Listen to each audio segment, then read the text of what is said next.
Alors, une fois que vous avez fait ça, du coup, dans un deuxième temps, ce qu'on va faire, c'est qu'on va cette fois rajouter une grosse cuillère, d'accord, de bicarbonate de soude. Alors par contre, je vous conseille pas de la mettre en entier parce que vous avez vu que tout à l'heure ça a failli déborder. Donc là c'est pareil. Donc on va la mettre en plusieurs étapes. On va en mettre un petit peu comme ça au début. On va attendre que ça redescende un peu. Et puis on va mettre le reste. Alors si vous voulez vous amuser à faire tout déborder, il n'y a pas de problème. Vous pouvez tout mettre d'un coup, mais par contre ça va moins, vous allez en mettre partout. Ok, je rajoute un peu. Hop. Vous voyez que là j'ai mis toute la fin et la réaction déjà, elle a presque plus lieu. D'accord ?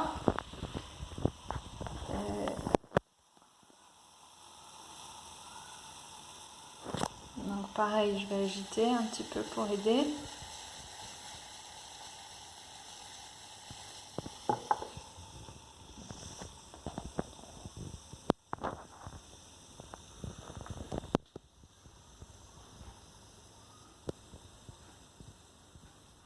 Alors, ce que vous pouvez déjà voir cette fois, c'est que vous voyez que le fond du bécher il est blanc, c'est-à-dire qu'il reste beaucoup de bicarbonate de soude.